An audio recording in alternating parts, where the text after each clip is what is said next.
नमस्कार। एम के जैन क्लासेस के यूट्यूब चैनल पर आप सबका स्वागत है। मैं डॉक्टर एम के जैन। देखिए, आप थर्ड क्लास में थे, फोर्थ क्लास में थे, फिफ्थ में आ गए, ग्रेड 7 में आ गए।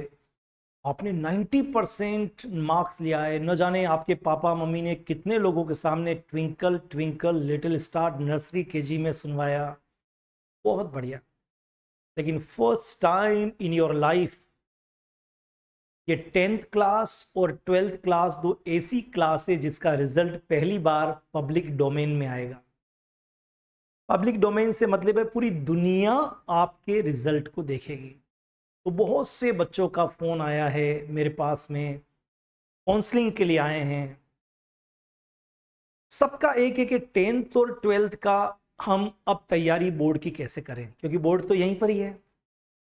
हम इस बोर्ड की तैयारी कैसे करें, क्योंकि हमारा जो हाफ पूरा जो होता है सिस्टम वो तो पूरा हो गया, आधा समय पूरा हो चुका है और आधे से भी कम समय अब एग्जाम में बाकी है। तो अब इस बचे हुए समय जो 3-4 महीने हैं, इसमें मैं कैसे तैयारी करूं ताकि मुझे पूरा पूरा बेनिफिट मिले और मैं जो मेरे लाइफ में पहली बार वो एग्ज़ाम होने वाला है जिसको पब्लिक डोमेन में पूरी दुनिया देखेगी, मेरे दोस्त देखेंगे, मेरे रिलेटिव देखेंगे, उसके बाद खुशी होगी। अगर मैंने बहुत अच्छी तरह से मार्क्स आए हैं, मैंने उस एग्ज़ाम को 10th और 12th को अच्छी तरह से क्रैक किया है, तो न्यूज़पेपर में मेरे इंटरव्यू होंगे, मेरे फोटोग्राफ्स होंगे अबाउट 90% वालों के, और मेरी लाइफ का ये बिग अचीवमेंट होगा।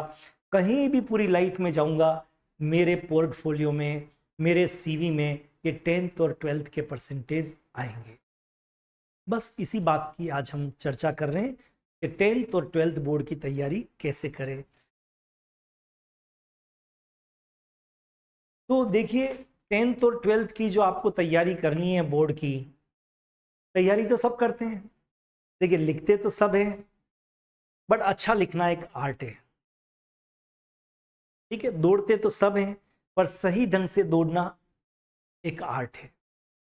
ड्राइंग तो सब बनाते हैं, लेकिन सुपीरियर ड्राइंग बनाना, एक ड्राइंग की कोई कीमत नहीं है, लेकिन एक चित्रकार ने एक ड्राइंग बनाई है, वो करोड़ों में, अरबों में, खरबों में बिकती है। मतलब देयर इज समथिंग।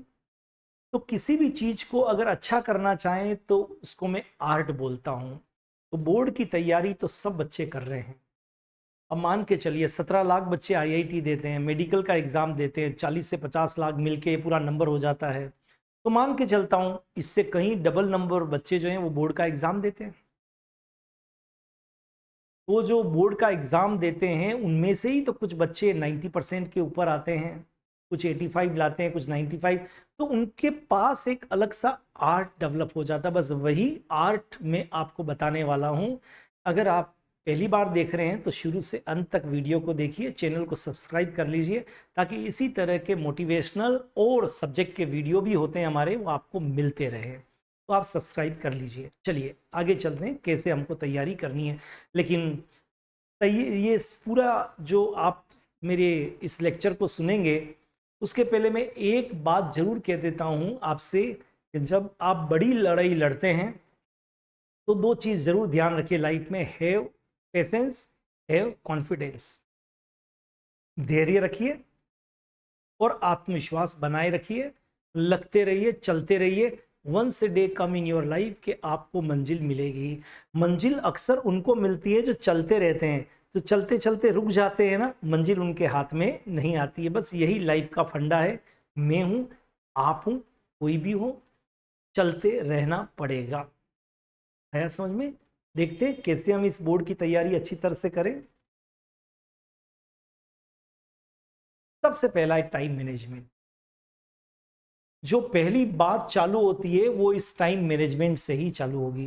ये दिखने में तो एक छोटी सी घड़ी है, लेकिन पूरी दुनिया में इसका सबसे ज्यादा इंपॉर्टेंस है। जिसने टाइम मैनेजमेंट किया उसने दुनिया को जीता। जिसने टाइम मैनेजमेंट किया उसने इतिहास रचा। जिसने टाइम मैनेजमेंट किया उसने सब कुछ कर लिया।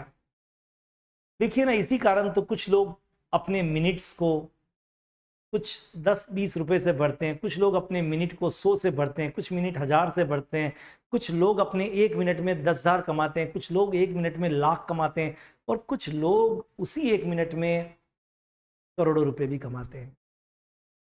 मतलब अगर आपकी लाइफ में टाइम मैनेजमेंट है तो मान के चलिए सारी लाइफ मैनेज हो गई। If you want to manage your life, if you want to manage your success, keep in mind very first, manage करिए टाइम को, समय को। समय प्रबंधन जिनके पास में है वो फिर अपनी पूरी लाइफ में मजे से सब कुछ मैनेज करते हैं। अब ये टाइम मैनेजमेंट क्या है? देखिए, हर एक के लिए हर अलग अलग है। कुछ बच्चे रात को देरी तक पढ़ते हैं, कुछ बच्चे रात को जल्दी सो जाते हैं और सुबह जल्दी उठते हैं, कुछ बच्चे दिन में कुछ रेस्ट करते हैं, कुछ बच्चे पूरे दिन पढ़ते हैं, रेस्ट नहीं करते हैं, रात को पूरा रेस्ट करते हैं। तो हर एक का अलग अलग है सिस्टम। तो मैं आपसे कहता हूं कि आपको अपना बॉडी का जो सिस्टम, क्योंकि आप 10th क्लास का एग्जाम दे रहे हैं, आप 12th क्लास का एग्जाम दे रहे हैं, तो आपने नर्सरी से लगाकर जब आप समझदार हो गए, 4th 5th में आ गए, तब तो बहुत समझदार हो गए, अब 9th तक का तो एग्जाम आपने क्लियर किया है ना।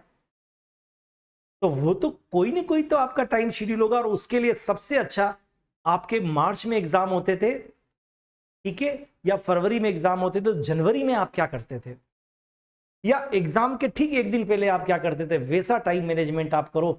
अगर उन दिनों में आप रात को लेट तक जगते थे, सुबह लेट उठते थे, या उन दिनों में कोई बच्चा रात को जल्दी सो जाता था और सुबह उठता था, उसी से उसकी पढ़ाई हुई, यहाँ किसी बच्चे को दिन भर पढ़ाई करनी होती थी, रात को रेस्ट करना होता, उससे पढ़ाई हुई। तो सब लोग जो इस वीडियो को देख रहे हैं अपने अपने टाइम मैनेजमेंट को देख ले। बट एटलीस्ट अब जो बच्चा 10th और 12th का एग्जाम दे रहा है, मान के चलिए उस बच्चे को अपनी स्कूल के बाद में 6 आवर पर डे, 6 घंटे प्रतिदिन पढ़ना ही पड़ेगा। मैं 10 घंटे 12 घंटे नहीं कहूंगा, मैं तो और उल्टा कहूंगा कि 6 घंटे सोना भी अच्छा है, उसको 7 घंटे 6 घंटे सोना भी है। तो 6 घंटे की पढ़ाई तो होनी चाहिए, 6 to 7 आवर्स, इसको मैं सेल्फ स्टडी बोलता हूं। मैं 24 आवर्स से, उस 24 घंटे में से आप 6 घंटे सोने के पहले निकालिए। मैं कहता हूं सोने के घंटे पहले निकालिए, तो कितने बच गए आपके पास में? 18 घंटे, 6 तो निकाल दिए। अब उस 18 घंटे में से आप, क्योंकि आप स्कूल जाते होंगे, आप कोचिंग जाते होंगे डेफिनेटली, और हर कोई 7 घंटे 7-8 घंटे का काम है, वो तो 8 घंटे ये निकाल दीजिए। तो 18 में से 8 घंटे निकल गए, कितने घंटे बचे? 4 घंटे। अब इन कितने बचे? 10 घंटे। 18 घंटे थे ना, आपने 8 घंटे निकाल दिए, किसके? स्कूल के, कोचिंग के। अब कितने बचे? 10 घंटे।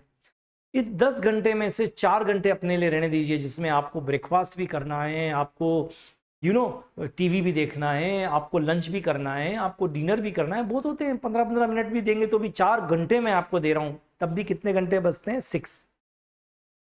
ये 6 घंटे के लिए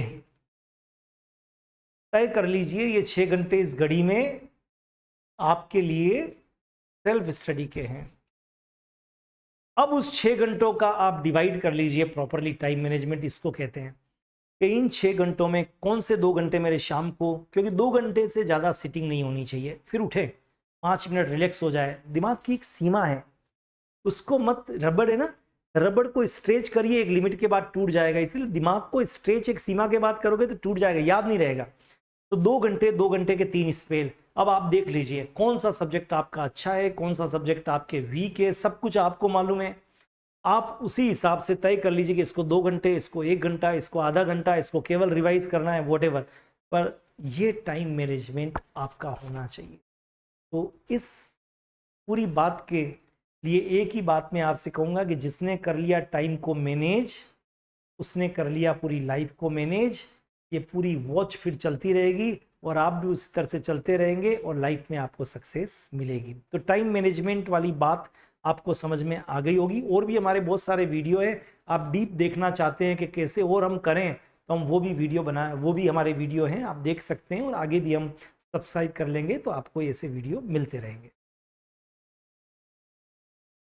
दूसरी चीज बड़ी इंपॉर्टेंट है, सेट योर बॉडी क्लॉक। अब आपने एक क्लॉक को तो सेट कर लिया, वो क्लॉक कौन सा था? बाहर दिख रहा था, जो आपकी वॉल पे लगा हुआ है, आपकी टेबल पे लगा हुआ है, लेकिन सबसे इंपॉर्टेंट क्लॉक तो आपके अंदर है, आपकी बॉडी क्लॉक। ये बॉडी क्लॉक जिसकी सेट कर ली आपने, तो फिर मान के चलिए, और ये प्रैक्टिस से होती है, फिर मान के चलिए आपको आपको कोई अच्छे मार्क्स लाने से नहीं रोक सकता। अब ये बॉडी क्लॉक क्या है, देखिए आज जब ये वीडियो आप देख रहे हैं, मेरा तो सितंबर मंथ है, अक्टूबर, नवंबर, दिसंबर, जनवरी, फरवरी, मार्च, मतलब 5 महीने आपके पास में है। Well begin is half done. अच्छी शुरुआत का मतलब होता है आधा काम हो गया, ये कहावत तो आपने सुनी है। तो आज जो आप टाइम मैनेजमेंट के थ्रू अपनी बॉडी को सेट करेंगे, अपनी बॉडी क्लॉक को सेट करेंगे, वैसा ही अगर आपने कंटिन्यू रखा आगे 4-5 महीने, तो आपकी थकान चली जाएगी, आपका मन लगने लगेगा, आपका इन्वॉल्वमेंट बढ़ जाएगा, और उससे भी बड़ी बात है कि रिजल्ट ओरिएंटेड काम हो जाएगा। अब कुछ लोग कहते हैं मैं खूब पढ़ता हूं पर रिजल्ट तो मुझे मिलता ही नहीं है, नंबर तो मेरे आते ही नहीं है। दोस्तों, आपका बॉडी क्लॉक सेट नहीं है। आप रात को किस दिन 10-12 बजे तक पढ़ रहे हैं, फिर आपने पढ़ना ही छोड़ दिया, फिर आप किस दिन सुबह उठ के पढ़ रहे हैं, आपका बॉडी क्या करे। अब आप सोचो, मैं एक प्रैक्टिकल एग्जांपल देता हूं। आपके पापा अगर किसी ऑफिस में काम करते हैं, किसी भी ऑफिस में 10 से 5 का टाइम होता है, हो सकता है कुछ अलग अलग टाइम हो, वो इतने वर्षों से, आदमी 40 साल 35 साल की नौकरी करता है, रोजाना जाता है अपने काम पे, लौट के आता है, कभी थकान महसूस नहीं होती है, वो काम करता है, मेरा लाइफ है। बहुत से लोग रेस्टोरेंट चलाते हैं, रात को 12-12 बजे तक काम करते हैं, 2-2 बजे तक काम करते हैं। बहुत से लोग फ्लाइट में रात को चलते हैं, दिन को चलते हैं, फ्लाइट में पायलट चलते हैं, बस चलाते हैं। बहुत से लोग रात को पूरी पूरी रात भर वो भी चलाते हैं। आपने सोचा उस बस ड्राइवर का बॉडी क्लॉक सेट होता है कि मुझे भैया, मुझे तो बस रात भर चलानी है, ये उसके माइंड में सेट है, उसका बॉडी क्लॉक सेट है। और वही रात में आधा घंटा सो भी जाता है, जब आप बस रुकती है तो चाय पानी कर लेते हैं आप। दूसरे दिन सुबह वो डेस्टिनेशन पे पहुंच के 2 घंटे की नींद उठा लेता है, नहा धो लेता है, फिर वापस रेडी हो जाता है, फिर उसका बॉडी क्लॉक सेट है। तो आप भी बच्चों, जो अपना 6 घंटे का खाने का टाइम, घूमने का टाइम, दोस्तों से मिलने का टाइम लिख दो एक कागज के ऊपर, लिखा हुआ याद रहता है। लिख दीजिए ना भाई, लिखा हुआ याद रहता है। मैं भी अपने पास में एक स्लिप को रखता हूँ, और स्लिप के अंदर आज क्या क्या काम करने हैं उन सब काम को मैं लिख के रखता हूँ, तो सारे काम सेट हो जाते हैं। ये रोज की हैबिट है, इसलिए किसी काम को भूलते नहीं है। इसे रख दिया, आप भी रख दो आज का ये टारगेट रोज, और उस काम उस समय को उसी समय करो। रात का खाना मुझे 8 बजे खाना है, तो मैं 8 बजे 15 मिनट प्लस माइनस चलेगा। दिन का लंच अगर मैं 11 बजे करता हूं तो 11 बजे ही करना। दिखा ना, स्कूल में लंच टाइम फिक्स होता है, वो तो चाहते हैं स्कूल वाले आपका बॉडी क्लॉक सेट हो जाए, नहीं तो आप स्कूल जाना छोड़ दो। अगर किसी स्कूल में लंच टाइम फिक्स नहीं होना, तो मैं यकीन मानो उस स्कूल से ड्रॉप आउट बच्चों का नंबर बढ़ जाएगा। तो वो सब सेट है, स्कूल का टाइम सेट है, आने का, जाने का, ऑटो वाले का, सब कुछ। तो keep in mind, set your body clock. अब आप कितना समझे मुझे नहीं मालूम, मैं अंतिम एग्जांपल देके समझाने की कोशिश करता हूं। जो काम आपने करना है ना, वो तय समय पे करिए, ठीक है जी। बात समझ में आई जी आपके। देखो जी, क्या करना है आपको। अगर आप सुबह 6 बजे उठते हैं तो ठीक है जी, 6 बजे उठिए, इसी को कंटिन्यू रखिए। रात को आप, ठीक है ना जी, 2 बजे तक पढ़ते हैं तो आप 2 बजे तक पढ़िए। आप 5-6 घंटे की नींद लेते हैं, ठीक है जी, अच्छी बात है, लेकिन आपको 4 घंटे की नींद लेनी, फर्क नहीं पड़ रहा है तो 4 घंटे नींद लीजिए जी, कोई फर्क नहीं पड़ रहा है। आप शाम को 4 से 6 पढ़ते हैं, फिर 8 से 10 पढ़ते हैं, फिर 11 से जो पढ़िए जी, पर रोज यही टाइम फिक्स कर लीजिए। उससे क्या होगा, आपकी बॉडी उस काम के लिए तैयार हो जाएगी। इस समय पे मुझे, क्योंकि आपने संदेश यही भेजा है कि इस समय मुझे यही काम करना है, और आपका बॉडी क्लॉक सेट हो गया। आई थिंक अब तो आपके समझ में आ गया कि बॉडी क्लॉक को कैसे सेट करना। वैसे बॉडी क्लॉक पे हमारे इंडिविजुअल भी बने हुए हैं, उसको भी आप देख सकते हैं। Focus on board. अब इंपॉर्टेंट, टाइम मैनेजमेंट हो गया, बॉडी क्लॉक सेट हो गई। अब आपको फोकस करना है बोर्ड के सिलेबस के ऊपर। बहुत से बच्चे इधर उधर अलग अलग किताबों को देखते हैं, अलग अलग नोट्स को देखते हैं, उन सर के नोट्स अच्छे, उस बच्चे के नोट्स अच्छे। गलत। आपको सिर्फ आपके बोर्ड के सिलेबस पे फोकस करना है। इसे syllabus pin pointed NCERT book का आपके सामने रहना चाहिए। ये मेरा पहला कंडीशन है। बहुत से बच्चे इतने डाइवर्ट हो जाते हैं, उन सर के नोट्स, उन मैडम के नोट्स, उन भैया के नोट्स। अरे भाई क्या करोगे इकट्ठा करके। ठीक है जी, आपको एक एनसीईआरटी बुक है जी बोर्ड एग्जाम के लिए, क्योंकि मैं ये वीडियो बोर्ड एग्जाम के लिए बना रहा हूं, इसलिए बोर्ड की बात करूंगा जी। आपके पास आपकी जो है, ठीक है जी, आपकी एनसीईआरटी बुक है, उसके टॉपिक है, उसी को करिए साहब, उसी सिलेबस को फॉलो करिए, अच्छी तरह से क्वेश्चंस को करिए, और क्वेश्चन का आंसर देना एक आर्ट है, उसको फोकस करिए, लिख के देखिए, अपने टीचर से पूछिए। मतलब फोकस किस पे करना है आपको? बोर्ड के सिलेबस पे। आप 12th में हैं, chemistry, physics, biology, maths, accounts, economics, whatever subject जो भी है आपके पास में, बोर्ड सिलेबस को फोकस करिए।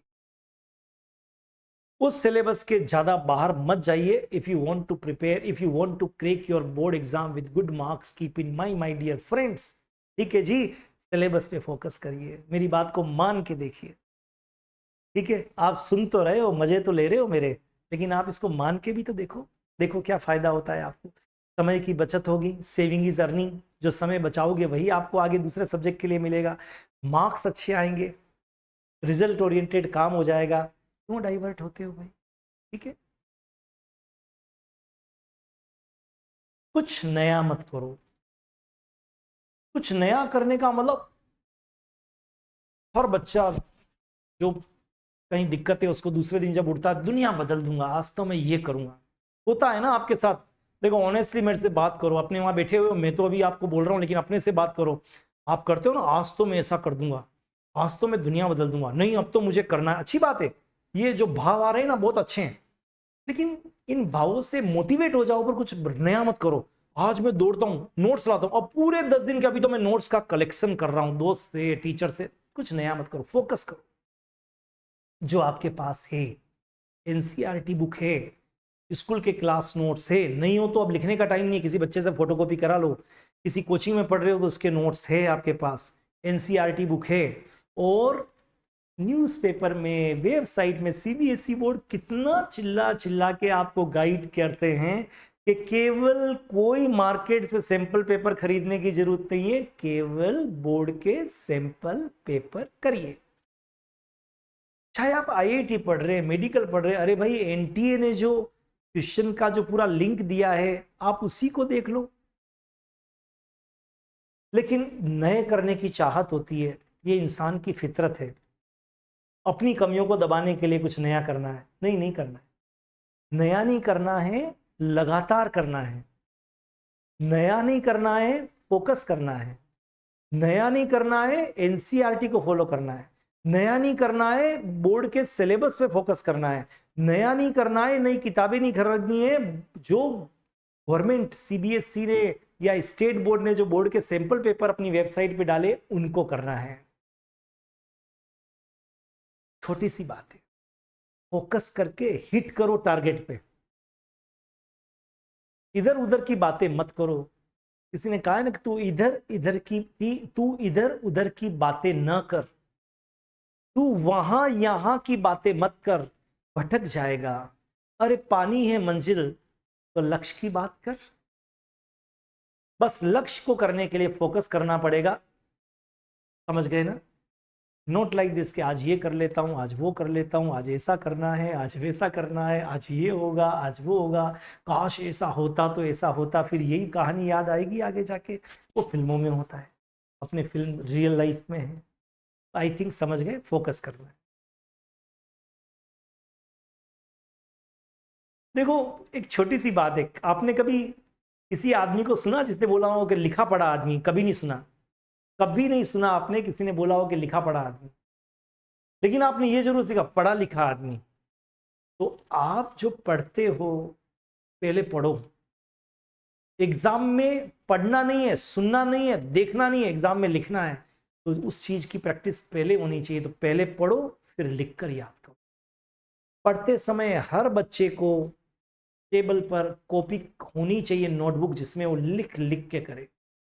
तो बात तो सही है, लिखा पढ़ा आदमी कभी नहीं कहते पहले लिखा फिर पढ़ा, बिल्कुल नहीं। पढ़ा लिखा आदमी। पहले पढ़ो, बोल के देखो, दुनिया में पूछो किससे, पढ़ा लिखा आदमी क्या बात करता है, भाई पढ़े लिखे नहीं हो क्या, लिखा पढ़े नहीं हो, ऐसा कोई नहीं बोलता है।